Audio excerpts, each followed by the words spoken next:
Welcome back to the Sports Complex on Friday afternoon here, the Friday before the Sugar Bowl. Texas in the playoffs. We're going to be talking about all show long.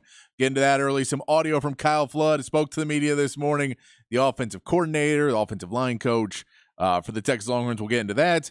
Of course, get into some other bowl games. It is 4:02 right here in Austin, Texas, and that means OU still sucks. We'll get into that bowl game and some other bowl games coming up over the weekend. Some NFL talk as well. My man Joe Cook from Inside Texas is going to be calling in to talk some more about Texas football and this huge matchup that's coming. Texas basketball plays a game tonight as well, so we can get into that. Some NBA talk.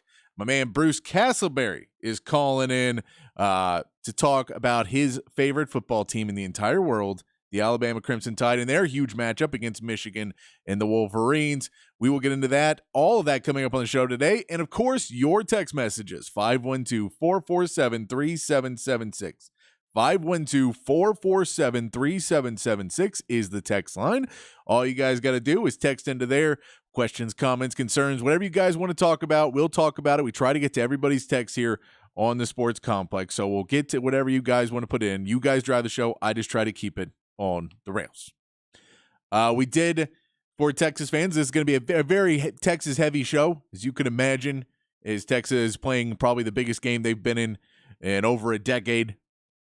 And so Texas fans very pumped up. I'm very pumped up about the game. And we did get a little late Christmas gift last night or yesterday afternoon from Michael Penix Jr., who came out and when he was doing his media was asked many times about the Texas defensive line, the secondary, all of that stuff. But the Texas defensive line especially, and asked about if he's worried about it because they do have two All-Americans on that defensive line. They have, the best defensive tackle in college football on that defensive line. He was asked if he was worried about it, and you could tell he was getting a little agitated over it. He wanted to talk more about his offensive line and his guys. He didn't necessarily want to talk about Texas, but he did give some quotes about, he was trying to give respect. He was trying to be nice about it, and then I believe the line was, well, it's not like they're the 49ers or the Eagles or something, which Byron Murphy then responded with 7:45, which is the time that the game will be starting on Monday.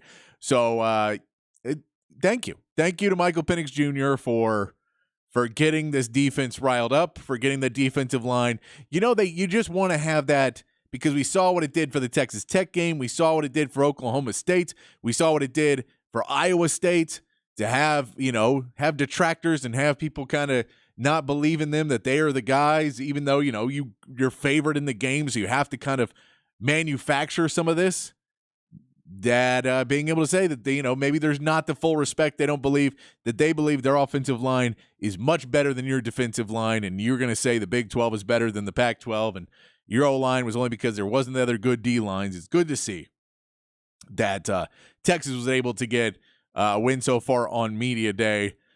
Speaking of media, that has happening. The media will continue to happen. There's, I believe, the Washington defensive coordinator just spoke, and the players for the defense of Washington just spoke. So that'll wrap up kind of the players. Tomorrow, everything's going to be on the field, I believe. Then Sunday, we will get the head coach press conferences on the Sunday. And then on Monday, of course, we get the game. So it is going to continue to go, and the media circus will continue as we get closer and closer to a late night game on New Year's Day. It'll be a lot of fun. Of course, we told you, if you haven't heard yet, we'll be doing the pregame show on New Year's Day, 4 to 7 p.m. Myself, Rod Babers, and Aaron Hogan in New Orleans will be doing the pregame show 4 to 7 to get you all the coverage you need leading up to the Sugar Bowl. But speaking of some audio and some player and some people speaking to the media, Kyle Flood spoke to the media today.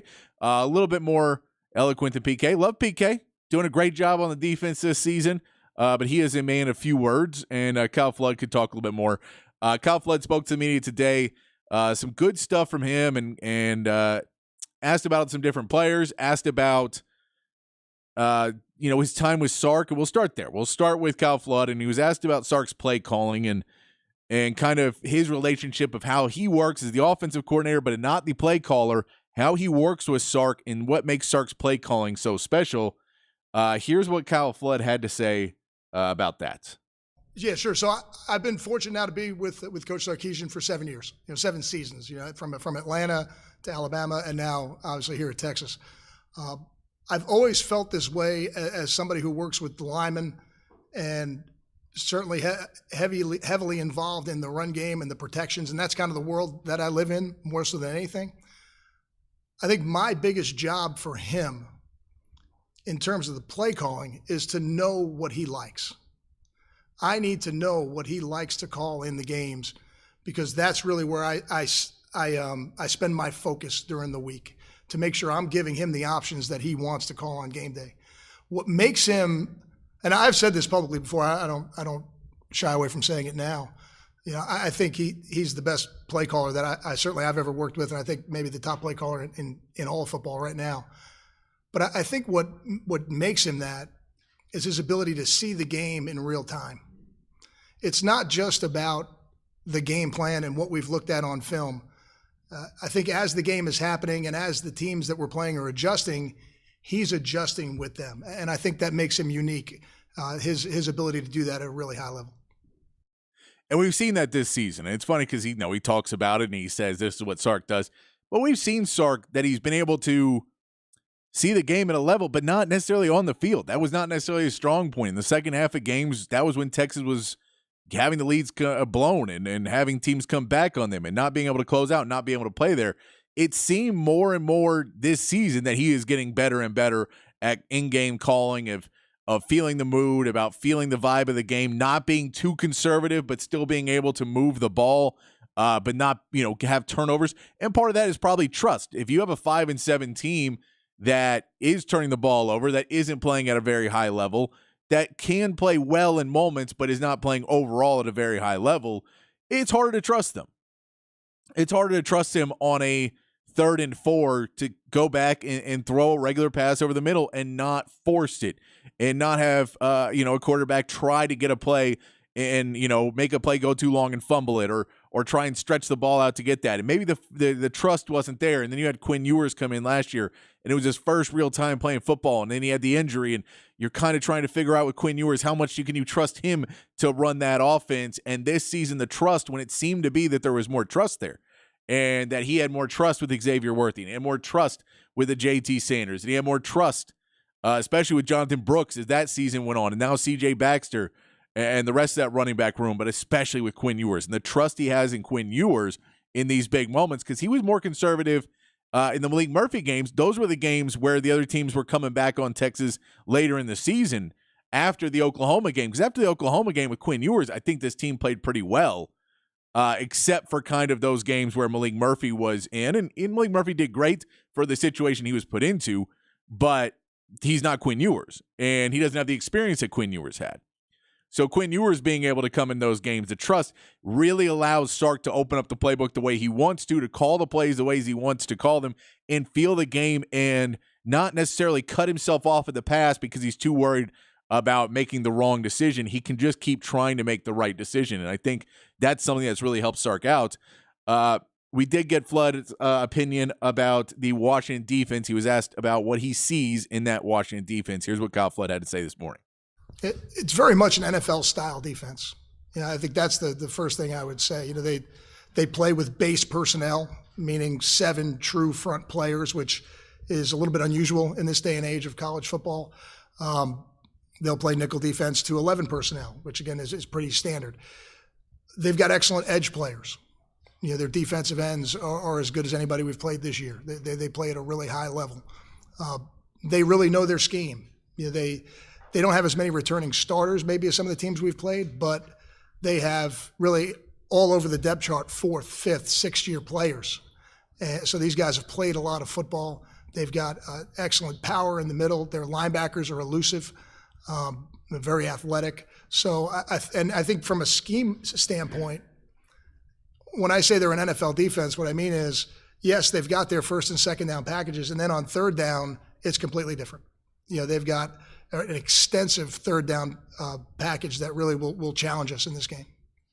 And so, we will see in this game on both sides, because Texas' 3rd down defense, if you want to take probably the biggest difference defensively for Texas in this game this year, is that last year they couldn't get teams off the field. This year they have done it at a very high rate to get guys off the field. Washington's going to have that same issue, and that's where Texas is going to have good yardage in first and second downs to not put themselves in third and longs. And that goes to what they, again, a huge improvement from last season in the Alamo Bowl that we saw was they weren't able to run the ball.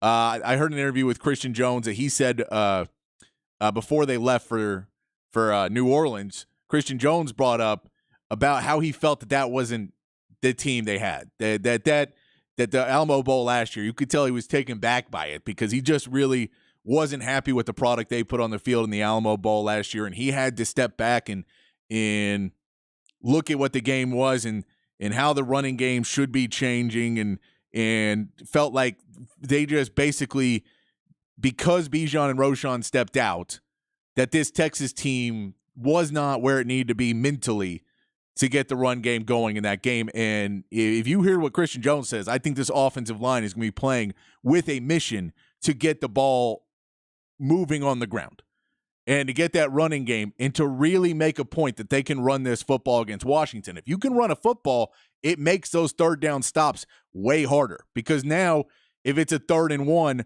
the defense can't just set right up to try and blitz you and line up and put 7 guys out there coming at the quarterback and hope to get to you before you get the ball out on a standard passing down, because you could be chunking it downfield and go for it on 4th down. We know Sark's tried to go for it on 4th down all season long.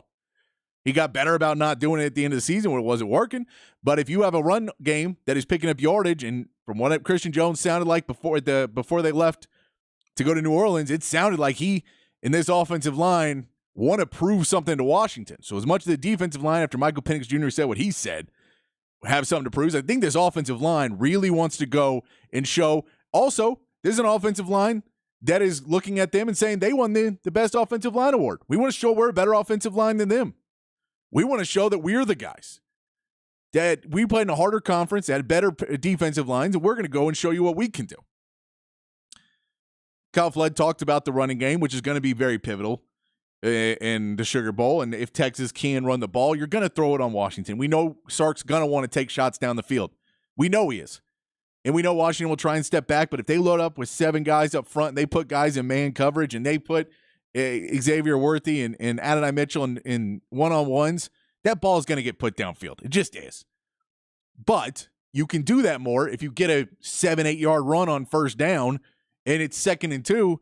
Now you're putting Washington in a real hard game because they're having to decide, do they try and stop the pass then on a passing down where you can take a shot downfield and be okay about it? Or do they load up and try and stop the run, another big run? Here's Kyle Flood this morning talking about the Texas running game. Yeah, I think, rushing attempts, certainly we would like to have had more rushing attempts in that game for sure. When you get down and it gets to the 4th quarter and you're trying to catch up, unfortunately that becomes part of it. You end up throwing it maybe a little bit more than you wanted to. When we're at our best, we have balance. When people ask me to describe our offense, we are built on running the ball and play action pass. That's really what we're built on. We can do a lot of other stuff, but ultimately that's how we build it, from a starting point. It was a shame for Jonathan. He was having a great year. He's a phenomenal human being. So we were all, disappointed when he got hurt. But we're fortunate that that's a really talented room. Whether it's Ced Baxter or Jaden Blue, Keelan Robinson, all these guys have Savion Red. They've all kind of had a role in making sure we've been able to sustain the running game aspect of what we do. So, I think you're going to see all those guys in the game. They're all going to play. And we've got a lot of confidence in all of them. I think that has showed up if you watch our game since when Jonathan got hurt. They're all getting opportunities, and we've got confidence in them. Yeah, and that confidence in what you're going to need to bring all those different running backs out, to have the running backs switch out, to have Keelan Robinson using that red zone, which I think he was kind of underappreciated late in the season. What he was able to do as they got further down the field and they were having so much trouble in the red zone. I think he's one of the pieces for me that helped spread that out. And even if he wasn't necessarily the one scoring, the fact that he kept getting outside on those and getting yardage on the outside meant that teams had to respect that option a little bit more as well. What Jaden Blue can do, he was asked about that from Chip Brown. He was asked about Jaden Blue and all of what he can do there. there's a lot of what Texas can do in this running game that if they're able to average 4 to 5, if they're averaging 5 yards a carry, that this changes the game dramatically. Because we know what it's going to come down to, and what it comes down to in playoff games, unless you're talking about just in all sorts of, two offensive teams that are going all after. If both these teams play enough defense that you're going to have to watch out. Because the defensive line for Washington has some edge rushers, right? They're going to be trying to get to Quinn Ewers. They're going to try and get the ball out quick because they're going to play one-on-one coverage and man coverage some and really try and get a pressure with a 7 people in the front and have linebackers play short and try and take away different options and try and get to Quinn Ewers. They're going to try and get to him as much as they can just to prevent where they may not be as strong in the safety game or in the secondary. They may need to get to Quinn Ewers in that. And someone who's going to need to step up in that world is JT Sanders. And JT Sanders getting open over the middle, getting open quick where Quinn can see that. And if a blitz is coming and someone gets around one of these offensive linemen and they start getting towards him, he has an option where he can check right away to a really good player in JT Sanders and what JT Sanders can do for this Texas team. Another person that Kyle Flood talked about today was asked about was JT Sanders and what he means to this game because he's a big game player. He's one that when Quinn Ewers gets that rush, can take a play that could be negative if Quinn doesn't spot in time and make it a 20 to 30-yard gain. That's what JT Sanders can do, but he can also help in the blocking game, and that's what Kyle Flood talks about here when he was asked about JT Sanders this morning. I think JT is an excellent player and certainly a big part of what we do and a huge weapon. And I think, in the pass game, it's not as easy for the receivers and the tight ends in the pass game as is maybe for a running back. We can get the running back carries. We call the runs and hand them off, and he gets his carries. But in the passing game, sometimes we may have a play that we think is going to go to him, and maybe just the defense plays a little different coverage and the ball goes somewhere else. And that's where, for us, having weapons in different places, that's really what makes you explosive on offense. The games where maybe X or AD got a little bit more attention, well, those are games I think where JT his numbers are going to go up a little bit. So, he's an explosive player. I will say what has made him different and made him more valuable to us as he's progressed over the last couple of years is his willingness to become a better blocker. Because ultimately, that's what makes you a complete player at that position. You don't want to just be a little bit bigger receiver. If you're going to be a tight end, then the blocking has to be part of it. And you try to force people into base defense, which, this team, I don't know if we're going to talk about them in terms of their personnel, but they will play some base defense. And, the matchups change when people put bigger people on the field on defense. That's it. If you have bigger guys you're trying to rush, and what JT Sanders can do in blocking could be big in this game. He can help out in a couple ways. When they line up 5 guys on the line of scrimmage, can JT Sanders step in there and get Quinn the time to get the ball off or get CJ Baxter or Jaden Blue open and get them a lane where they can get out? Can he block well enough that he can do a block and then break off and run and get open? Can he block well enough that they're going to believe him when he sets up to block, that he's not going out on a route and then can go out on a route? Can we get that from JT Sanders? Play one more clip real quick before we move on. It's a full show today, so we're going to play this. We may try and play a little bit more sound for you a little bit later in the show. But one more person that I think is going to be very important in this game because not only because of what he can do on the field, but his experience, his calmness, his coolness, that when you start to get to game time and some of those butterflies start to get a little bit bigger, and believe me, they're going to be big on both sides. Neither team is – this is not the Alabama team that will walk around and say, been there, done that, or a Georgia team that's now – has too many people. One of these guys is from Georgia, and that's what we're going to talk about, Adonai Mitchell. And what Adonai Mitchell brings to this team, not only on the field, but off the field. Kyle Flood was asked about what he brings with his experience and his leadership on the sideline. Here's what Kyle Flood had to say about Adonai Mitchell. The experience part will definitely be helpful to him. We've played in other big games this year, so I think the experience of going on the road in Tuscaloosa, of playing in a Big 12 championship game. Every time you have an experience like that, I think it allows you to be more comfortable in the beginning of the game. Certainly he's played in big games and playoff games and championship games before. As a player, he's got he's got a skill set that we were lacking before he got here. What I mean is he is the complementary receiver to X, really, that we needed to kind of make the field a little bit more open for both of those guys and for a guy like JT. So, his role in what we do in the game plan is critical. I think he's got an air of confidence about him that I think is good for everybody in the locker room. Good stuff there about Adonai Mitchell. He's going to be a big piece of this. We know Xavier Worthy is. We know Quinn Ewers is. But you're really going to need everything to step up. It's pretty much, the game comes down to some simple pieces at the end of the day. And as much as it's going to be the secondary, we know both these teams are going to pass the ball. We know both these teams are going to be able to get yardage in the air.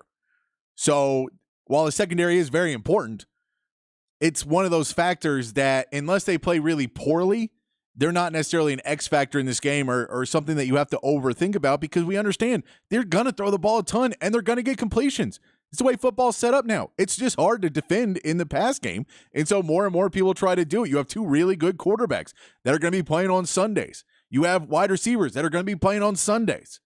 You have all of that in this game, so they're going to be throwing the ball. We know where that is. But if we can talk about how much time will they have, both these quarterbacks, the offensive and defensive line for both these teams, are they going to be able to step in and play at a high level? Which team is going to be the more physical team on the line of scrimmage? Which offensive line is going to come in and own itself? Which defensive line is going to come in and own itself? Is the offensive line for Washington going to earn up to their Joe Moore Award and show that they're the best one and slow down and open up lanes for Dylan Johnson? Are they going to be able to do that?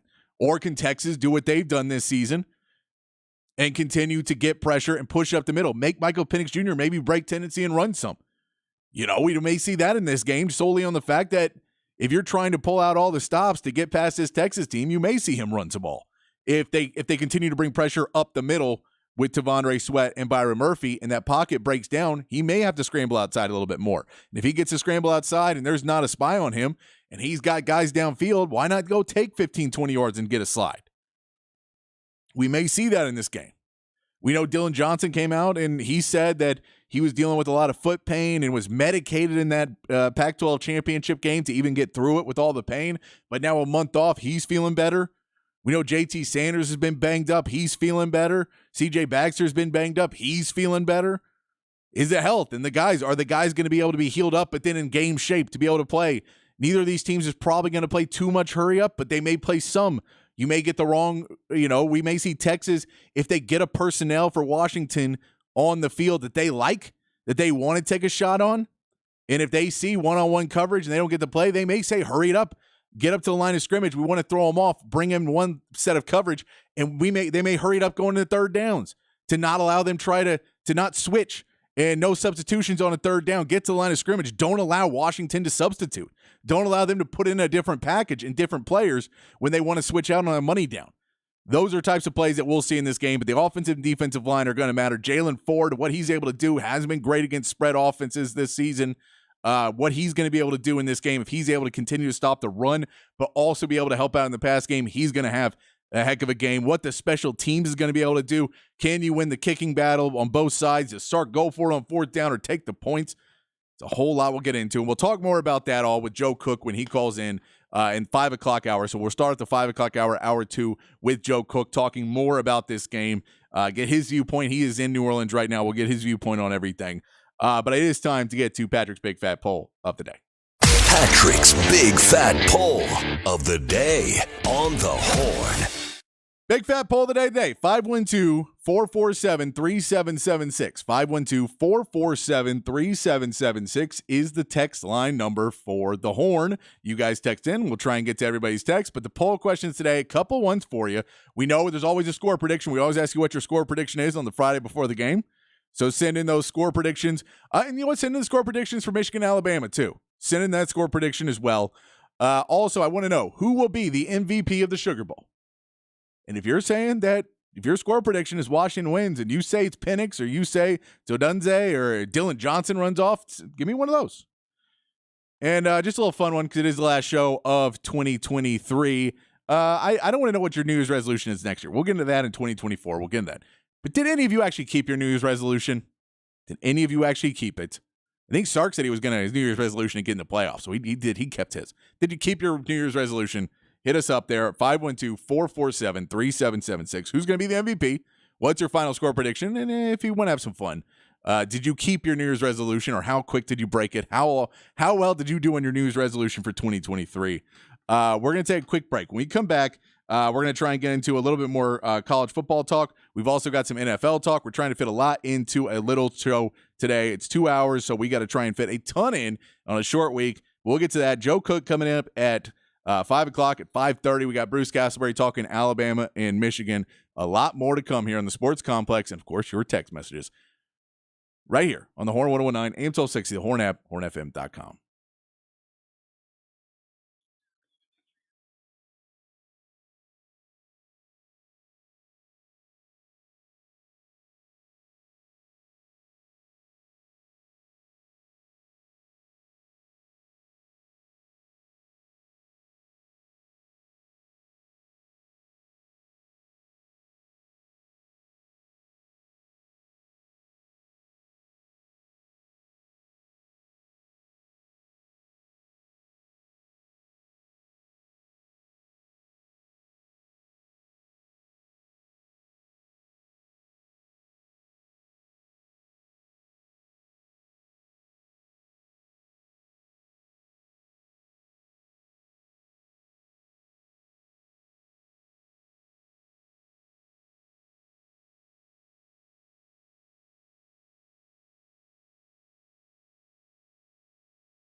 Back on the Sports Complex here on the Horn. It is a 512 Friday where we play you local bands you can go check out around town this weekend. There is some New Year's Eve shows you can go check out. A lot of those are sold out now. There's a great one, Madam Radar Review, if you can get them on the secondary market or wherever you can get those tickets, but I know that's sold out. So a lot of those products are sold out. But there are shows tonight. There's shows tomorrow night. There's going to be a lot of fun.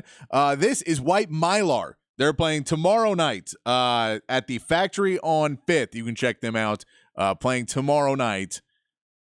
Getting you ready for New Year's Eve. If you're going to do New Year's Eve early and then do it again and then do it again. If you want to keep the party, if you've been off, just celebrate. And if you don't have to go back to work on the 1st or the 2nd and you're enjoying yourself, you can check that out. That's some White Mylar for you. They're going to be playing Factory on 5th on Saturday.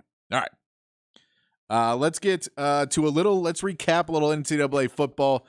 Get through that. The text line's open, 512-447-3776. Who's going to be the MVP of the Sugar Bowl? Your score prediction of that game. Throw in a score prediction for Alabama and Michigan as well if you want. And if you did keep your New Year's resolution. It's the last show of the year. If you kept it, put that one in. If you kept that resolution, let me know. Or if you blew it in like 2 weeks, that'd be fun to let me know too. Put those all in the text line, 512-447-3776. The game we did see last night, we'll get into the games coming up. Because we're going to try and get this and throw some NFL in because we got Joe Cook coming up at 5 o'clock from Inside Texas to talk more Texas versus Washington. But I do want to recap some games. Arizona did beat Oklahoma last night. That was what we assumed was going to happen because Oklahoma had so many people transfer out after Jeff Lebby took the Mississippi State job. That's really what seemed like it was going to happen. But Oklahoma didn't necessarily play a bad game. They were basically with them in a lot of stats, but there was one important one that did not work out for them. They had 6 turnovers. Arizona had 1, but Oklahoma had 6 turnovers. Jackson Arnold, the freshman, threw for 361 yards and 2 touchdowns, but he had 3 interceptions and a fumble. That is not going to end you up in a good game. They ended up scoring touchdowns on a 35-yard field, on a 19-yard field. They had a defensive touchdown. That is not a good way to win, giving up 16 points in less than 60 yards. You have to be able to play a little bit better than that. So Arizona didn't, the offense wasn't going great. They had a lot of field goals in that game, but Oklahoma wasn't able to hold on to the ball, and that is what ended up costing Oklahoma the game. Big 12 has not looked bad in this bowl season so far. Big 12's handled itself pretty well so far. If you're looking at, is your conference, where does your conference stack up with some other teams at the end of the season? Big 12 seems to be holding its own. Some of that is because of transfers, but Kansas State won with Avery Johnson playing. Will Howard is transferred out, so they were able to get Will Johnson to go play that, or Avery Johnson play that game. He did well. Another note from the Oklahoma game, Brennan Thompson, former Longhorn, did have a 63-yard touchdown in that game, so it was fun to see Brennan Thompson do well. I know he transferred to OU, and people may, but he went to Texas first, so I'll give him some credit that he got the score there.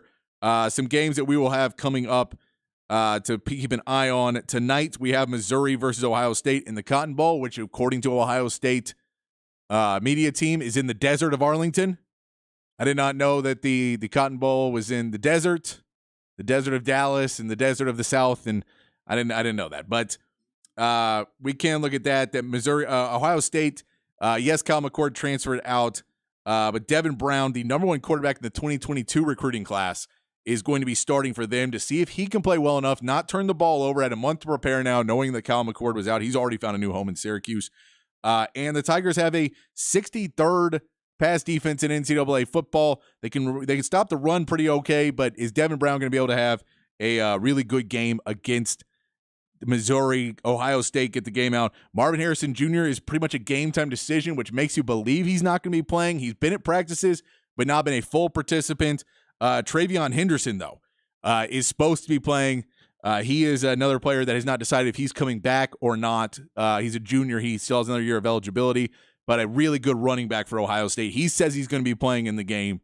So we'll see if he's playing in the game. If Marvin Harrison Jr. plays, it seems like a foregone conclusion that Ohio State will win this game. If he doesn't, then it really depends on what this Devin Brown kid can do against Ohio State. But Missouri doesn't necessarily have the weapons to compete with an Ohio State if their quarterback is playing well, and especially if they get some of those big pieces to keep playing well.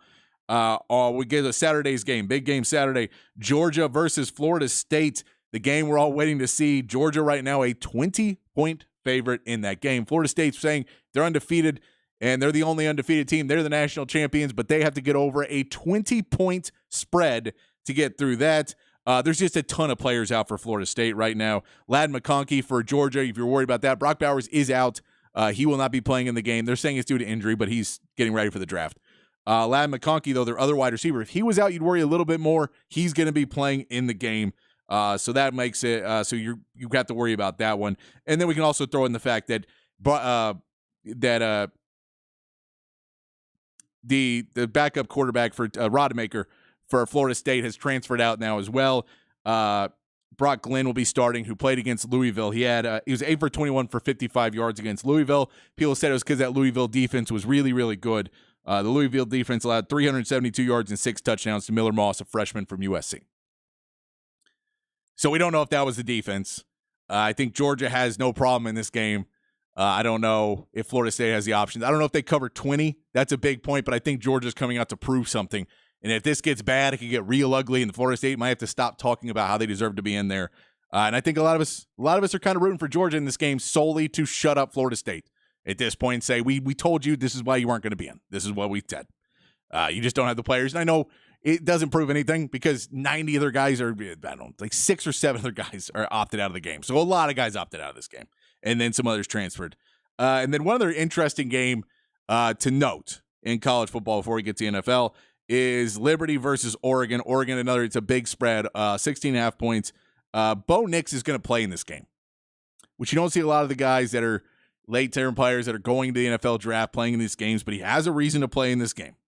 He's going for the all-time completion percentage record. So if he did not have such a bad game against Washington and knock his all-time percentage, completion percentage down right below Mac Jones's, where Mac Jones is just a little bit higher than him now, and he can go and he can still get over it. He has to do like 85-90% completion rate in this game. Depends on how many passes he throws, but he can knock his completion percentage back up fractions of a point over where Mac Jones is. So he's going to be trying to throw the ball at a high rate, but once he gets that record, he may sit. It depends on how they're doing against Oregon, but if they get a big lead against Oregon and they're up 21 points or something, and he gets the passes he needs to set the record, they may sit Bo Nix just to make sure he gets the record of the highest pass completions in college football. Just an interesting thing to look out for. Liberty is averaging 40 points a game and 530 yards. The problem is a lot of that's coming on the ground, 300 yards a game on the ground, and Oregon is actually a pretty good rush defense. So does not mash up well against this Oregon team. It feels like this is one where they really want to send a message as they're going into that 8-team playoff, the 12-team playoff, that there is that, hey, you guys, I know you're winning all your games and you're undefeated, but you can't go play with the big boys. They want to get Oregon a big win too, I think. So we all have that. Some NFL talk real quick before we go to break. The Jets last night did not show up against the Browns. They lose 37-20 to the Browns. Flacco has a big game. 309 and 3 touchdowns, a weird interception where he just was trying to get rid of the ball. The defender was able to tip it to himself and take it back for a touchdown. They're up 20-7 in the first. Not much to talk about in that game.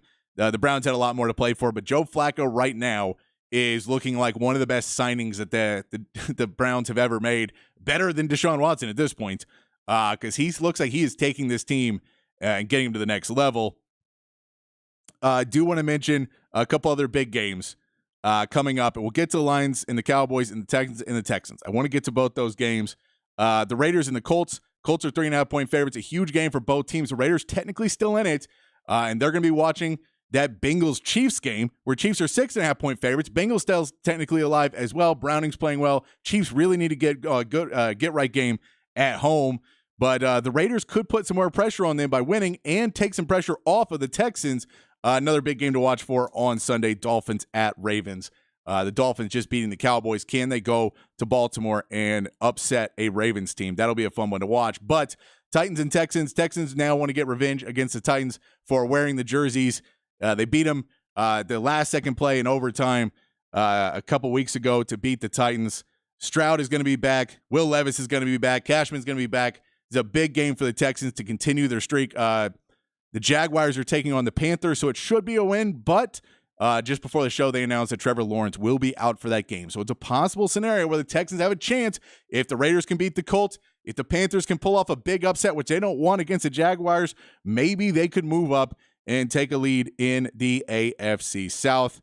And finally, the Lions and the Cowboys. Lions and the Cowboys. This is going to be a game. Look, the Lions haven't really progressed the way that they needed to this season. They haven't really progressed, I don't think. I think Jahmyr Gibbs is progressing, and he's a good piece that they've added to this team.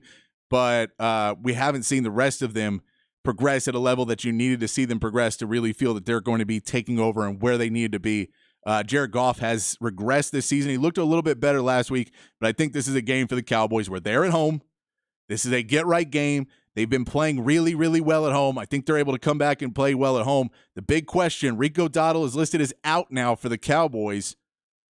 Deuce Vaughn is your only other running back on that roster. Can Deuce Vaughn come into this game and show that he has picked something up throughout the season? They have not shown any faith in him since a very slow and bad start.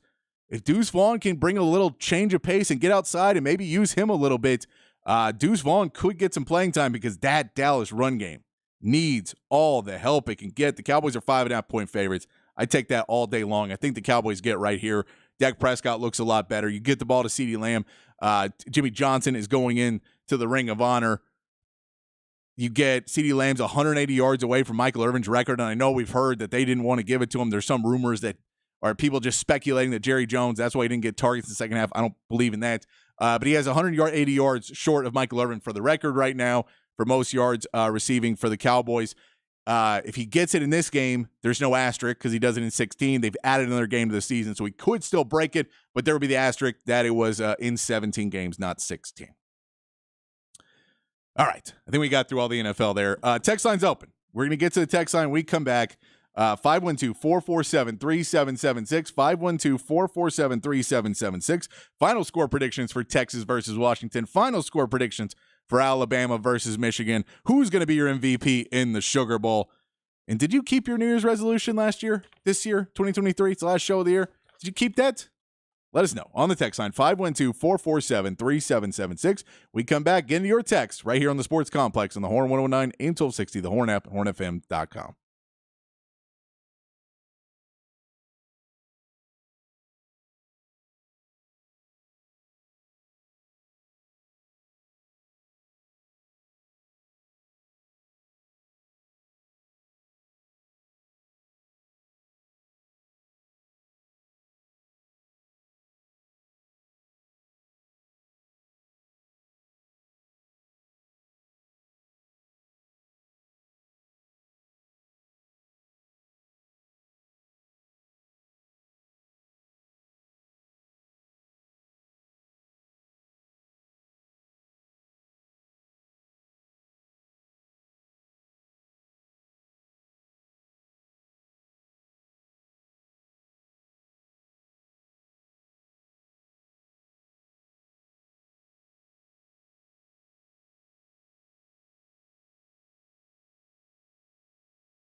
Back on the Sports Complex here on the Horn. It's a 512 Friday where we play local bands you can go check out around town this weekend. Enjoy, maybe a holiday Monday or Tuesday. Enjoy a few libations and some great live music. This is Favor.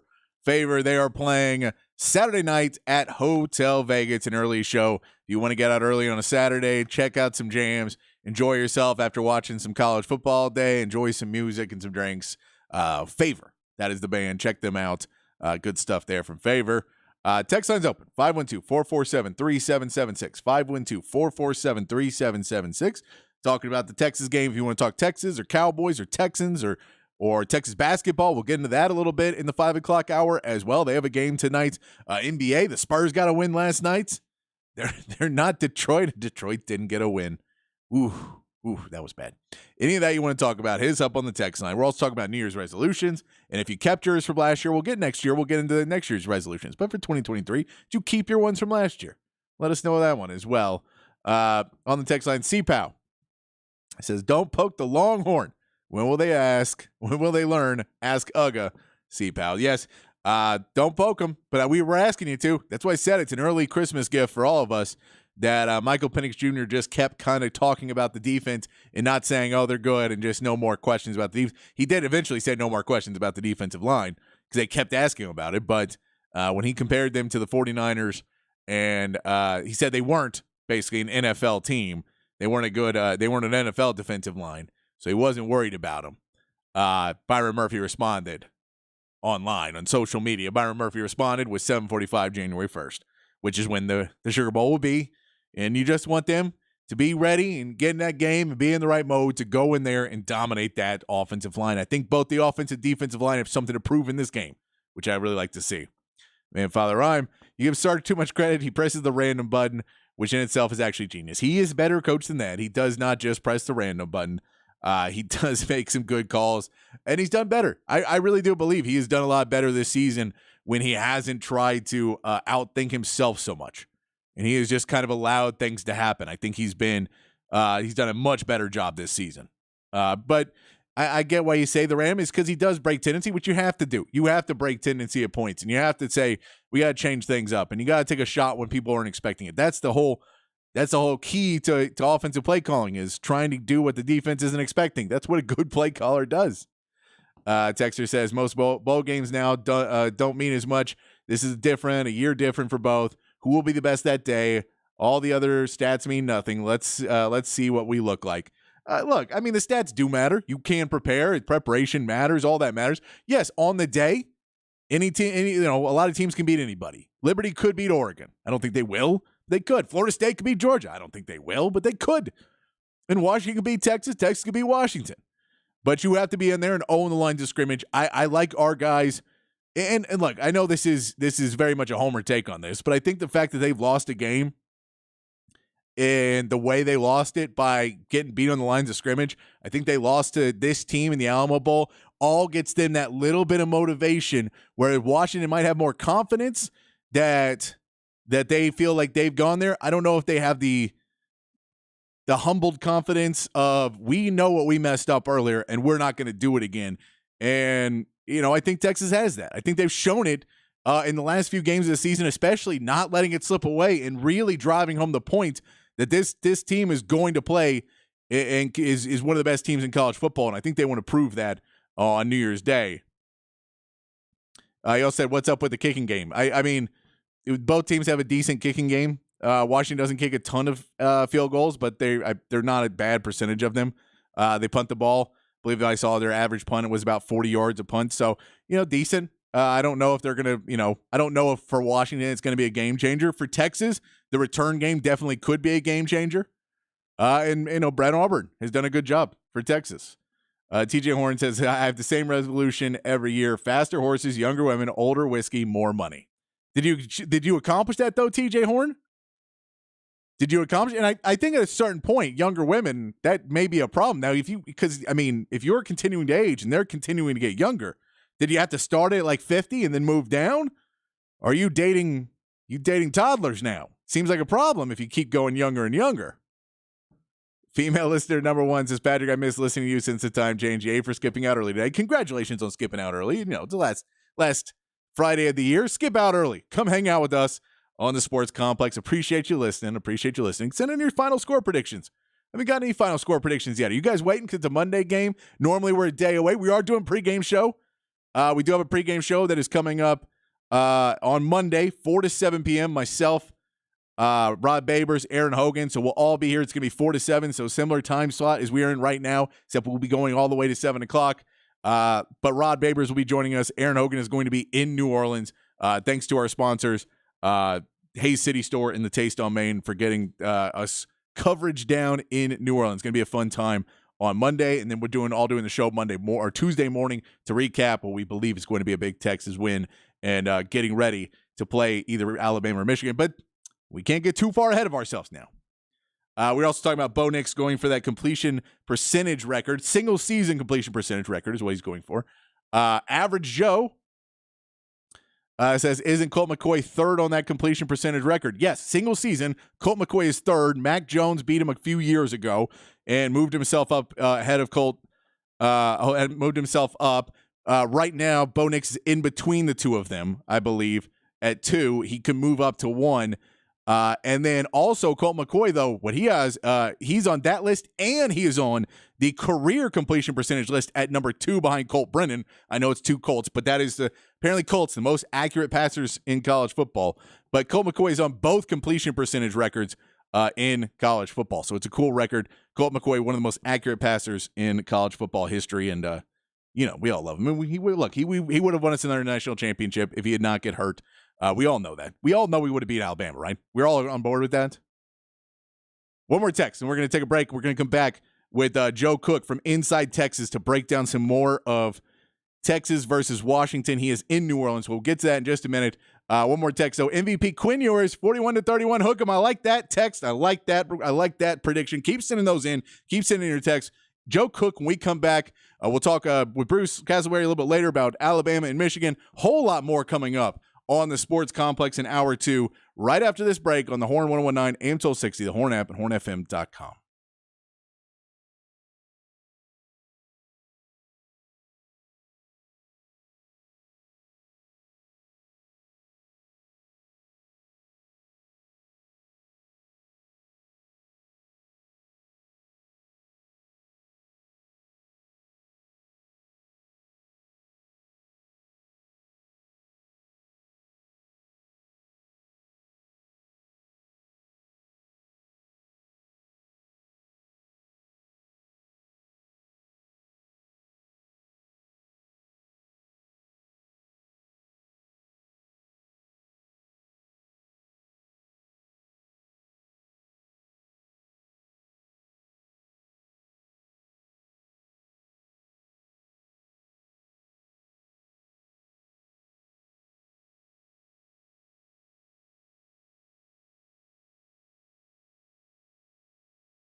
here on the Horn.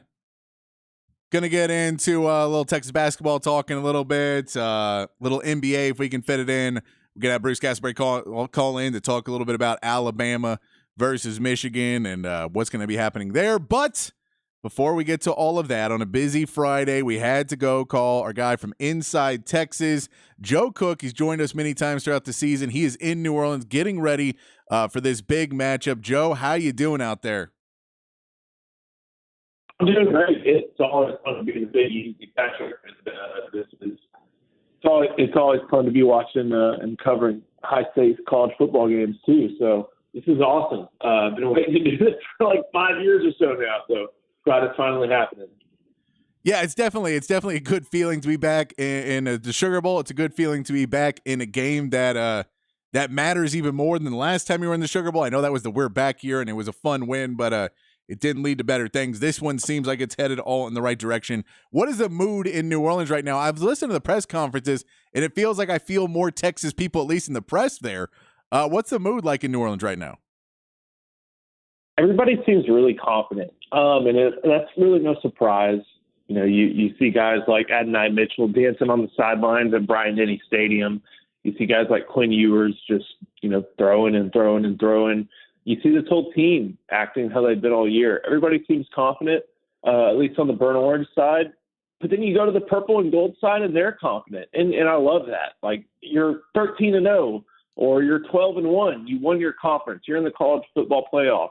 You should be confident no matter who's on the other side of you, whether it's Rome Odunze, Jalen McMillan, or Jalen Polk, or whether it's Byron Murphy and T'Vondre Sweat. Like, no matter who's across from you, you should be confident in your ability, and I love seeing that from both these teams. So everybody thinks that they're going to have a really good opportunity to win this game. Both teams do have a good opportunity to win this game, and I'm excited. It's one of those, I think the way I put it the other day was, it's a situation where if you're at a heavyweight title fight, weigh in, and you're not talking smack, you're not putting your finger in other people's faces, but you're just kind of staring the opponent down, and you're not doing anything, really to get them. You're just smirking and you're shaking their hand and you're ready to go. And that's what it feels like. Everybody is a little bit familiar with each other. Everybody knows what's on the other side. They believe they can top the other side, but they're not going to just disrespect the other side. It's really cool to see that, especially in a setting like this. Yeah, and I mean, we've seen that it's kind of looked like there's been, maybe a little bit more veteran crowd in this group. Both groups have some really big veteran players. I know T'Vondre Sweat was joking around with Byron Murphy yesterday. Everybody seems to be pretty okay given the press conferences. Not a lot of shy people in this one. Let's start, though, getting into some of the X's and O's or the game or, the big pieces of it. Let's start off with this Washington offense versus the Texas defense. We know that the battle on the defensive line is going to be big. The offensive line for Washington is one of the best. The defensive line for Texas is one of the best. How do you see Texas attacking this offensive line? We know that T'Vondre and Byron Murphy are coming up the middle, but are they going to try and throw some wrinkles in there, maybe throw some different kinds of blitzes in there, or do you expect more just rushing and trying to get pressure on the sides? I don't really see PK trying to do something that's out of his tendency and start blitzing like crazy. That's just not what he does, and it's not what he has to do. I really see him leaning on T'Vondre Sweat and Byron Murphy like he has all year, not only to try to pressure Michael Penix up the middle, but also just to limit whatever Dylan Johnson and company try to do in that run game. When you have two guys who are All-American status, you're going to rely on those All-Americans, and you're going to rely on them to stop the run, and that's what I see Texas doing. Whether that really affects what happens in the back end, that's what remains to be seen because, if you think about just passing offense in the college game, whether you're a redshirt sophomore or you're a sixth-year senior, it's easier when you're able to do it under play action. It draws in defenders. It draws in linebackers. It clears the picture up for you. Texas is probably going to be able to play the run game, honestly, with 4 men on the line of scrimmage and 6 men in the box. That means that they may not have to dedicate extra attention to the Husky run game to where they can look at a play action and just be like, you know what, 90 and 93 are up there.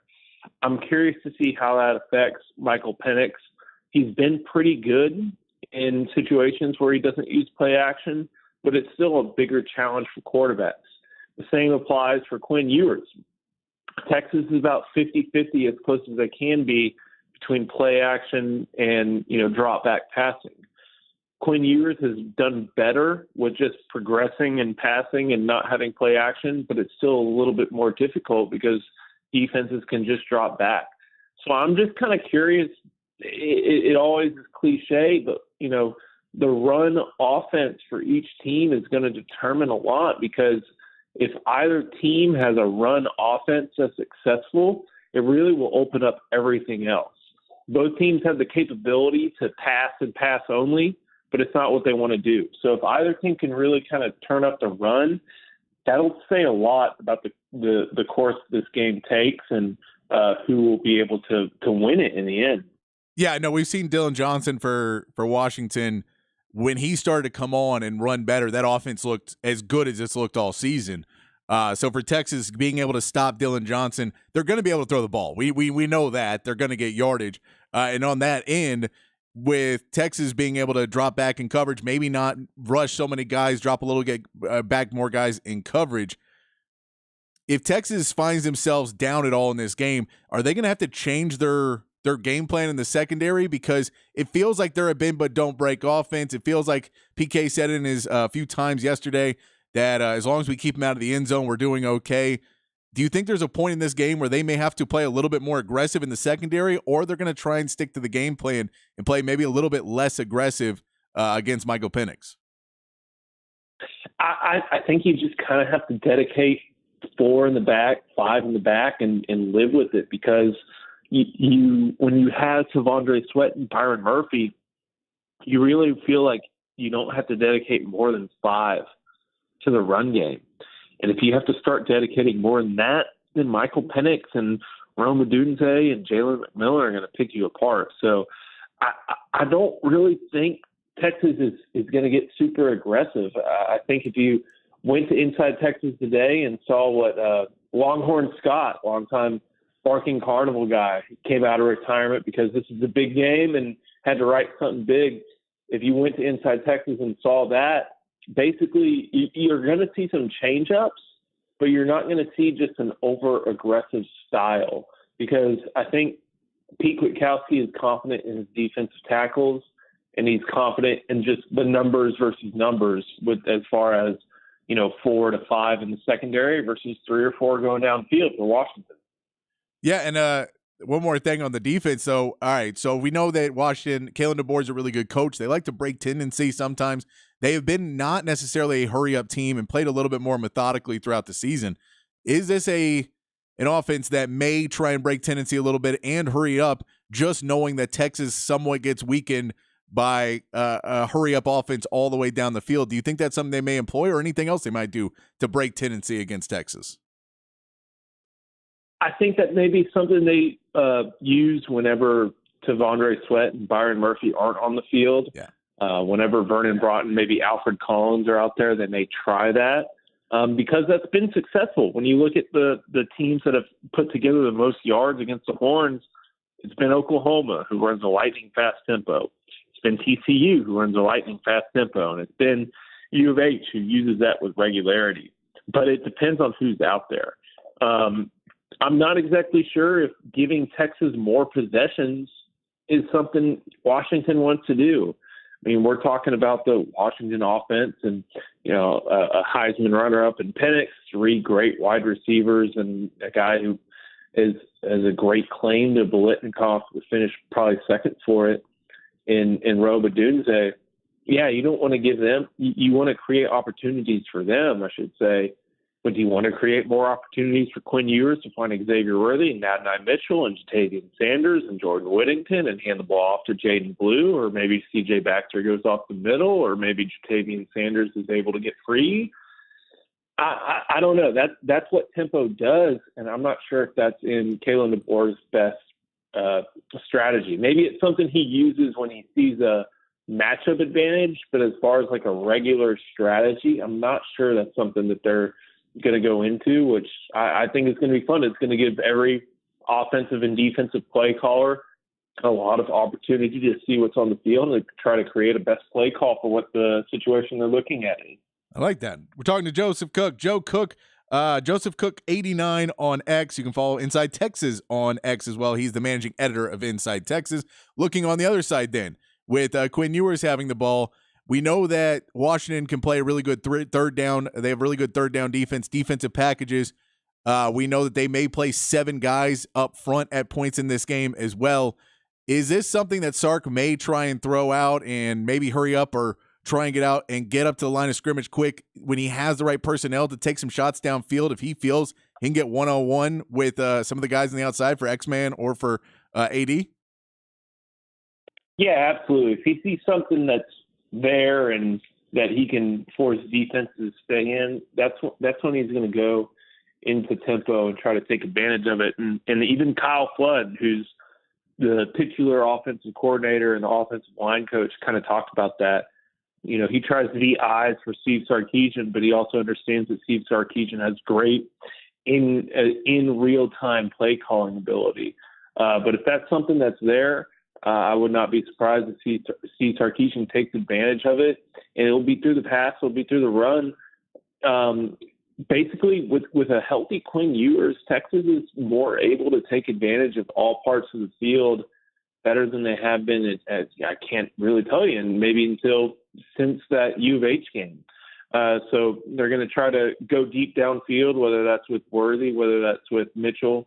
They're going to try to run the ball. They may not go between the tackles as much because that's not been C.J. Baxter's strength. But they're going to have personnel and have guys who can stress all different aspects of the field. And I'm not going to bet against Steve Sarkisian being able to find the certain spot, especially against the kind of shaky Husky secondary, that's the right one to attack and the right one to try to move downfield against. So we know Sark is, his play calling has seemed to improve a little bit more this season, and he's continued to get more and more comfortable play calling and more trust in this offense. But we know what Kalen DeBoer said last year was that he didn't trust Sark to just be able to play conservatively enough and just march down the field. He knows he wants to take shots. Do you think Kalen DeBoer may be playing with fire a little bit if he basically continues to try and entice Sark to throw? And can Sark then be able to make the right play calls and still focus on the run game where they got away from it last year? And, they were never really out of it, but they still continue to just throw the ball and throw the ball and throw the ball. Is it going to be a little bit easier this season to stick with the run game with some of the success they've had going into this game?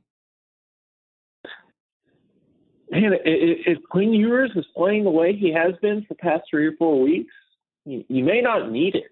Like, you look at the game plan against Oklahoma State where Texas has kind of said, you know what, we have a really great quarterback who can attack short right, short left, medium right, medium left, and hit some stuff downfield on occasion. They may not really rely on a run game because they know that Quinn Ewers is able to attack defenses the way he has been over the past few games. And I know that Kyle Flood said earlier today that they're a run-first play-action offense with balance. But then I also can look at the Big 12 title game and see 45 or 46 pass attempts and know that the best chance of winning is with your quarterback throwing over the field, that's what they're going to take. So it's a little bit of both, but I think you have to look at the recent, evidence and just see that if Quinn Ewers is on his game and the Husky defense is giving him opportunities, it doesn't really matter about balance in the run game. They're just going to take yards, however yards are offered to them, and that'll be, passing and Quinn Ewers and the Longhorn passing offense just being prolific and often used against the Huskies. All right, so we know that to win games at this time of the year, you need to win the lines of scrimmage. We know you're having a great defensive line versus a great offensive line. The edge rushers for Washington are really good against a good Texas lineup as well. But when we talk about, if we know both teams are going to throw and you're going to get down, what's your X factor for Texas? Who's your X factor to give them this special edge that may have a special game and a big game in the Sugar Bowl for Texas? an easy choice, but I think it's Jatavian Sanders. The Husky defense is going to protect against Xavier Worthy and Adonai Mitchell beating them deep. They have a talented pass rusher. They have a talented defensive tackle who can make things happen in either aspect of their defense. So what happens when Quinn Ewers looks, realizes there's pressure, and then looks for number 0? I think he's going to hit him pretty often, and I think it's going to depend a lot on what Jatavian Sanders is able to do with the football in his hands. He's been really good in that all year. He's one of the best dump down options in college football. But if there's a 20-yard gain available and he makes it 25, that's a huge aspect in this game. Whether it be in the red zone, whether it be if the Longhorns are on the 50, whether it be they're on their own 25. The fact that you can look to a guy, dump it down to him as a third or fourth option, and maybe just watch him and let him go get it, 30 so yards, that'll be huge in determining the factor of this game, just because of the chess match of football and, trying to create more yards or less yards for your opponent to have to go against and defend. So I think it's going to be Jatavian Sanders and just him trying to figure out how to maybe not always be the first option, but how to be effective as being the second or third option. I like that. Speaking to Joe Cook, managing editor of Inside Texas, you can follow him on X at Joseph Cook 89. So we get there. Is this a game that you believe Texas can win? I won't make you give a final score prediction because we still got a few days to go. I know you're going to do some more stuff, but is this a game that you feel Texas should win? I really do, and I think it's one they can win in multiple ways. I think it's one they can win if they're lucky enough to shut down that Husky receiving core. I think they can win a 27-21 game or something like that, one that looked like last year's. I think they can win in a shootout. You have faith in the Husky offense and producing, but I don't think you have the same amount of faith in the Husky defense to stop Texas, to where, hey, they can go and get 40-something points in a scenario like this. At the same time, I kind of feel like Texas can take advantage of just the sheer number of opportunities that they're going to face against the Husky offense and maybe create a special teams or defensive turnover. So I do like Texas. You look at all the different scenarios. Washington win big, Washington win close, Texas win close, Texas win big. And it feels like there's more scenarios that include Texas win close and Texas win big than anything else. I like that. Before I let you go, I know that bars in New Orleans are going to have a fun time being asked the question if they have Longhorn Network tonight as Texas is playing UNC Greensboro. What have you seen from this Texas basketball team before we let you go so far this season? Man, I'm really looking forward to seeing what Dylan Dessou does again. I know he had a fantastic debut against LSU and was able to get everything and a little bit more. He probably played a larger workload than he anticipated. I really just want to see how he meshes in, and not just on the offensive end.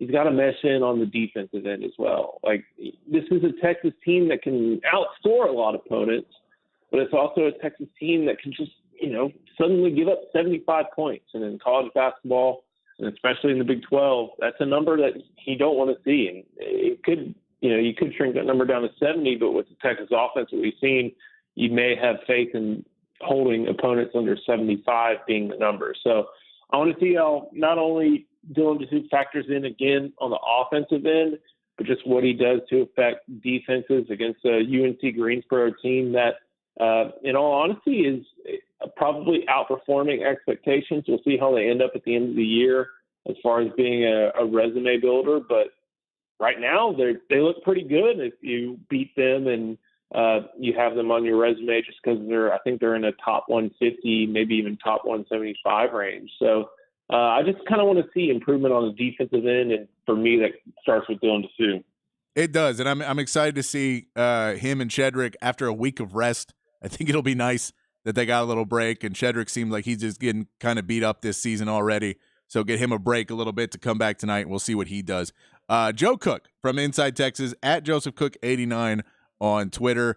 We appreciate you, Joe. Have fun don't celebrate too much in New Orleans before the game. I know it seems like a hard place to have to be there for a week before you have to do your hard work.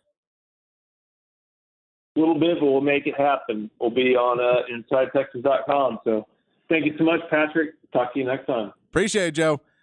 Joe Cook there from Inside Texas. A great follow if you have not followed him. A really inside track and a great mind for football and basketball as well as we get into the season.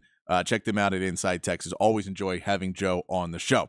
All right, why don't we take a break? When we come back, we will talk to Bruce Castleberry about some Alabama and Michigan. We'll try and get some NBA talk and more text if you guys want to keep talking. 512-447-3776 is the text line number.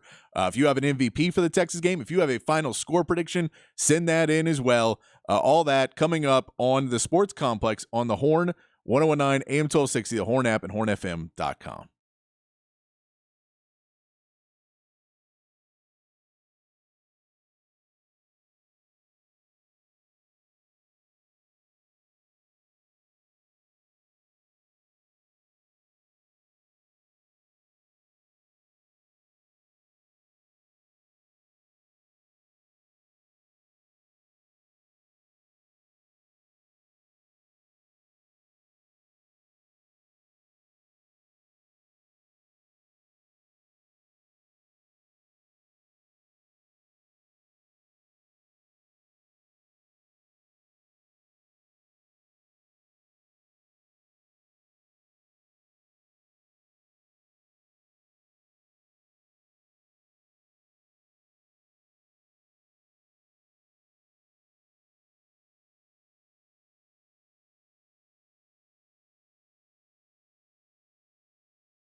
Back on the Sports Complex here on the Horn. Keeping it rolling here. Thanks to Joe Cook for calling in to talk about some Texas versus Washington. It is a 5-1-2 Friday where we play local music and go check out live this weekend. This is Saucer. They're playing tonight at Come and Take It Live, 8 p.m. I'm going to be there, and so is the man who's in the band and my man that I talk about Alabama football with all the time. He's on the phone with us right now, Mr. Bruce Castleberry. You getting ready? You getting pumped up for the show tonight, Bruce? Oh man, that's one of my favorite songs that I wrote for that record, Let It Go. That'll be about 7 or 8 in the song, the set list tonight. But yeah, dude, I'm getting ready. We got an early show, for us older folks, 8 p.m. Come take your Viagra and Geritol at the door and a shot of Jack. Exactly. And we come and take it. You'll see me. I'll be up there rocking out, and then I'll be walking the back because they usually have the game on in the back of the club, not by where the band is, but you go in the back, you can watch the game. So I kind of go back and forth. But I know my man Bruce, I've been watching all season long. I've been watching Alabama games with Bruce. So I wanted to bring him on because, I've been focused on Texas versus Washington. I've not focused much on Alabama versus Michigan, but I know you have focused on that game. First off, let's get this out of the way. Alabama should be in over Florida State, right, Bruce? Well, of course. I mean, come on. They lost their quarterback, number one quarterback. And, I mean, look at the ACC. Look at Kentucky almost took down big Clemson. Louisville ain't worth the you-know-what. And FSU, at last time I checked it, let's see, it was -20. I know everybody opted out. I get it. But come on, man. Yes, Alabama should be in there every playoff. Every playoff. So, one of the big stories coming out of Alabama, Michigan to start off is with Jalen Milroe, that when he was doing his media availability before the game, that they asked him about where he came from, that he, stayed with Alabama and could have transferred, that there was issues that he wasn't sure if he was going to be, if they were even going to keep him as a quarterback, and was he going to be the starter? And, he gets in there, he proves himself. They do pull him out and try the other quarterbacks. They're not as good. He keeps progressing throughout the season. He then says that Bill O'Brien told him he should change positions a year ago. How happy are you that he didn't listen to Bill O'Brien and is still your quarterback right now? Well, let's just start off with the dude saying that, Bill O'Brien. The guy's a hack. The guy's a super hack. I didn't like him when he first came into the organization. Didn't like him in Houston. Don't like where he's going. But, man, Jason Milroe is one of those special cats, just like Tua was, just like Jalen, man. There's a special kind of folks that come down there. And I don't know, is it Southern hospitality or what it is, but they turn out some really, really good cats. I know there's that one wide receiver guy that got in trouble for, going too fast and, doing that. But those quarterbacks that come out of there really they're really good folks. That's why they're good quarterbacks. And I'm really excited to see, his progression. He's staying around for next year. And if he does really well through these, hopefully next 2 games, that, he'll be a Heisman candidate. I mean, he's grown. You've watched him grown from getting benched, being second or third fiddle to, looking at the Heisman. Come on, man. All right. So we know that Jalen Milroe is going to be a big piece of this game against Michigan, that he's going to need to step out. He's going to have to run the ball. Jim Harbaugh said he runs the ball like Reggie Bush, is what he said today. But do you know he's going to be a big piece of it? What does Alabama need to do in this game to be able to compete with a Michigan team that has looked dominant all season long? Well, I think Alabama's a lot faster. And, again, they still haven't peaked yet. They've been going up like that little yodeler thing, and the price is right. No, they just keep going up, and they haven't peaked. But if they can stay and if they can get to the quarterback, I mean, I think they can hold them tight with McKinstry in the corners over there and Arnold, and stay in there and keep that over the top in control. But I think the pass rush and how fast Alabama is compared to Michigan, I think that'll take them to the glory hole. All right, so if we see what that's going to be able for them, how do you slow down J.J. McCarthy, Blake Corum, and this defense? We know that, just like with the Texas game against Alabama, that Alabama had issues with playing winning the offensive line and the defensive line. They fought better. They were able to win it against Georgia, which nobody does. They were able to win it there and get the game. How are you able to stop J.J. McCarthy and Blake Corum and make this a game where Alabama can be in control offensively? They just, it's typical, man. It's like bully them, get them third and long, and have those, have Dallas Turner, have those. Just get to the quarterback. Don't give him time. And if they don't give him time, they'll sack him. And I think that their defense has grown so much from getting bullied by Texas and then that whatever the hell that was at South Florida. But they've grown a lot, and if they can just and I think they can because their defense is a lot better than it was. Just get to the quarterback, and I think that the safeties and the corners will control the sides and over the top for sure. All right, so what's your final score prediction? Is Alabama walking away with this? Oh, of course. I think Alabama should beat them by double digits. Honestly, by double digits. I'm going to say 27-18. 27-18, holding them down. And I do think it's going to be a lower scoring game. Both teams do play good defense. It is going to be not necessarily the shootout that Texas and Washington could become. Do you have Texas beating Washington? Or is this a Alabama-Texas national championship for you again, Bruce? Hey, man, it couldn't. I mean, why do you think they put Alabama in there? They knew it was going to be the sexiest rematch in history. They knew it was going to happen. And I am too. I really, both of them can pull it off and meet the national championship, have Texas, Alabama. It'll be revenge for, for the Colt thing, and then it'll be revenge for them getting their butt handed to them earlier. And it's going to be hard, man. It's hard to beat a team twice in 1 year, much less when a Nick Saban's team. So I can't wait. That's the other deal is can Harbaugh beat Nick Saban? I don't know if that's a reality. Saban is just a really, really good coach. And I think Harbaugh's a good coach, but Saban's really good. Did you hear what else Saban did? Saban told the guys while they're down there on that they can't be on their iPads because they're thinking that Harbaugh and Michigan are going to infiltrate their iPads in their place and they're watching their stuff. I swear to God, I heard that. That's funny. All right, Bruce, I appreciate you calling in. You're playing tonight. Come and take it live. 8 o'clock, early show. You're kicking off the show. It's going to be a ton of fun. Saucer, if you've never heard them, it is a blast. Omar Vallejo, Les Fisher, George DeVore. It is a blast when they play. What can fans expect if they come out and join us, join me for a beer and a show and you and all that? What can they expect tonight? It's just, dude, it's straight up hard rock. It's timeless hard rock. It could be from the 70s, 80s, 90s, 2000 up to now. The songs are, like I said, they're timeless. They're hard rock. They're not metal. They're not just lame old rock and roll. It's hard rock right in your face. SaucerATX.com. Go check it out. You can check out the songs there on Spotify and come out and join us tonight at 8, early show, 8 p.m. before you go out and head to town. Come get that testosterone and all that good stuff going. There you go. I'll see you out there, Bruce. I appreciate you calling in. I'll see you in just a little bit. If anybody wants to come join me for a drink, I'll be out there to come and take it live. We appreciate it, Bruce. Yes, I'll say hook 'em horns. What do you say? God. All right, brother. I'll see you later tonight.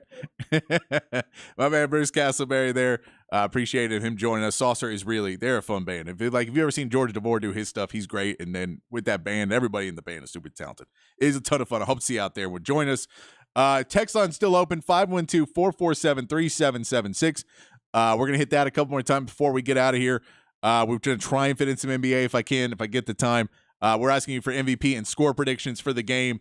If you have those, send those in, 512-447-3776. We are doing a pregame show on Monday. It's going to be basically the same time, but 3 hours, 4 to 7. Myself, Rod Babers, Aaron Hogan in New Orleans. Thanks to our sponsors of Hayes City Store and Taste on Main. We appreciate them sponsoring, allowing us to get some coverage there in New Orleans, get a feel for the city. We just talked to Joe Cook. He said that the feeling in New Orleans right now is confidence. Both teams are confident. It's not necessarily scared, but both teams feel they got a good shot in this game. My man Chan says on the text line, apparently there's another defensive end that is brand new on the Washington team that may cause trouble for us. Yes, Durfee, he's not brand, he's a transfer. But they said it was a second transfer. NCAA did not grant him a waiver to not wait the year. However, there was a court case in between the end of the regular season and the bowl game that it basically the NCAA has now said we're not even fighting second transfers. We're not fighting it anymore. So that means that he should be eligible for the game. He is a transfer of a top guy that was playing very well before he transferred to Washington. He hasn't played with them all season, so we don't know how much we'll see him. but he is somebody that will come in and want to make an impact. Now, what kind of game shape he's in, how many plays he'll play, even if he does play, I don't know if we know any of that so far. That could be all red herring. It could be like how they're saying with Marvin Harrison Jr. that he's at practice and he's really trying to help out Ohio State University by not declaring for the draft before the bowl game. But this may all be just a show, and at the end of the day, he does not perform. But I appreciate you sending that in, Chan. That is true. That there is a guy we mentioned a couple weeks ago that he is being available. He should be available because of that court settlement. It's just the NCAA. They're just awful. They're just really awful. And we did mention a little bit earlier too. Texas basketball does play tonight, 7 p.m. on Longhorn Network versus UNC Greensboro. I feel like their record and their stats are a little bit padded because they played some pretty bad teams so far, but Texas needs to be sure to show up and play a good game. They got a week off that should help out Caden Shedrick some, that should be able to help out Dylan Dessou. All those guys rest up a little bit, get some shots in, enjoy some time with the family, come back and play a really big game for Texas tonight. All right, we're going to take our last break. When we come back, we'll get back to the text line. If you got a final score prediction, MVP prediction for the Sugar Bowl, send those in. Anything else you want to mention, talk about, any of that stuff, send it in for us on the text line, 512-447-3776. I'll try and shove in some NBA talk there at the in the last segment as well, there in last call before we get out of here, and I'm going head down to come and take it live. But we'll do that right here on the Sports Complex on the Horn 1019, AM 1260, the Horn app, and hornfm.com.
Wrapping things up here on the Sports Complex on a Friday afternoon. A short week, so it doesn't even feel like Friday, but I'm going to appreciate it. I'm going to go hang out with my friends and go see some good music over at Come and Take It Live. If you want to come join me, come over there.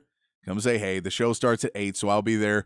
Heading out from here. I'll be over there about 7:30. If you're hanging out, if you're bored, come out and say hey to me. I'll be hanging out tonight. But appreciate our man Bruce Castleberry from Saucer calling in. They're playing tonight at 8 at Come and Take It Live. Appreciate Joe Cook from Inside Texas. Check the podcast page. If you missed any of that, we will have all that posted up very shortly. Text line's going. If you still got a couple minutes to get it in, 512-447-3776. If you've not got it in so far, some score predictions that are jumping in. 38-27 Texas, 42-21 Texas. 2 defensive scores in that game. And Chan, my man, says Texas by 3, 27-24. Chan is the more realistic of all of us, who always is going to be a little bit closer, but I'm hoping Texas. I won't get my score prediction until Monday. We'll be doing the pregame show 4 to 7 p.m. right here on the Horn. Rob Babers joining me in studio. Aaron Hogan in New Orleans, thanks to our friends at Hayes City Store and Taste on Main. It's going to be a fun show on Monday, getting you ready for the Sugar Bowl. It's going to be a fun show on Tuesday when we're celebrating the win. So, I mean, my score prediction I can't get, but I can tell you I do think Texas is going to win this game. It's going to be a fun weekend to be a Texas fan. It's going to be a fun Monday, let's say that. It's going to be a fun weekend to watch college football. A little NBA talk, just a little bit, just because I want to bring this up because the Spurs got to win, and I have to say on my show, the Spurs win, I have to mention it. They were able to beat the Trailblazers 118-105. Huge first quarter. Were able to lead the entire game. They're 3-0, and they lead the entire game. So they just need to keep leading the entire game, and they'll be good to go. Wembanyama does put up 30 points in that game, shoots 9 for 14, 6 assists, 6 rebounds. Good game for him. Did it in pretty short time as well. He is going to be out tonight, though, for people getting mad about the rest. I get it. Tell the NBA to stop scheduling back-to-backs. That's the end of that. Stop scheduling back-to-backs. Just stop doing it. People, they're going to try and rest their stars. The Spurs are saying this is because of his ankle, that he's rolled his ankle 3 times so far this season, and they really don't want to keep him going hard on it day after day after day on his ankle. That is the excuse they are giving for him not playing tonight. If you missed it, the Pistons almost beat the Celtics. The game goes to overtime, and the Pistons are now at 28 losses in a row. That is tied for the all-time record in basically all professional sports of the longest losing streak of all time. They play the Raptors on Saturday. If they lose that game, they are the biggest losing streak pretty much in major American pro sports history. So it'll be an interesting one to watch to see if the Pistons are able to break history and not set the record alone by themselves. Some other big games. Spurs play the Trailblazers again tonight. Wembanyama out. Trailblazers are favored by 6.5 in that game. Spurs played pretty well last night, but losing Wembanyama is going to be a big blow. Let's see what they can do tonight. Also, tonight, 76ers are at the Rockets. 76ers only a 1.5 favorite in that game. So the Rockets at home. Şengün against Embiid should be a really fun matchup. And the Mavs are at the Warriors on Saturday. 2 teams that are not really where they want to be, but pretty close. So all of that stuff to check out in the NBA. And, of course, tonight at 7, Texas versus UNC Greensboro. All of that. And then, of course, the big bowl games as well. We're going to enjoy watching all that. Let's see. We got another hit on the text line. Oklahoma Greg says 41-38 Texas. And don't think University of Washington has played big humans on the O-line through the Pac-12 this year. I don't believe they have either. I don't think they've necessarily played the size and the speed of Texas, but they do have a really good O-line. They have a pretty good D-line, too, on those edge rushers. We'll see what they're able to do. Appreciate everybody joining us on the text line. We hope you join us on Monday for pregame, hanging out with us 4 to 7, and then we'll see what happens on Tuesday. I think I'm joining the morning show, so we'll see what the afternoon show looks like on Tuesday. If I'm not completely dead from staying up all night watching the game and then hopefully celebrating a win, then doing a morning show, I'll see how much steam I can push out. I'm getting a little bit older. Can't do it like I used to. Appreciate everybody, though. Last show of the year. Thank you guys for all the fun we had in 2023. My time with Ball Don't Lie, my time with Sports Complex. I really do appreciate all you guys that have been hanging out with me. It means a lot to me that you guys hang out and choose to listen to me. I really do appreciate it. So we'll be back in 2024 on Monday, 4 to 7. We're doing the pregame show. On Tuesday, we'll be back regular time in 2024. But until then, be kind, be safe, keep your underwear clean, and we'll see you right here on the Sports Complex.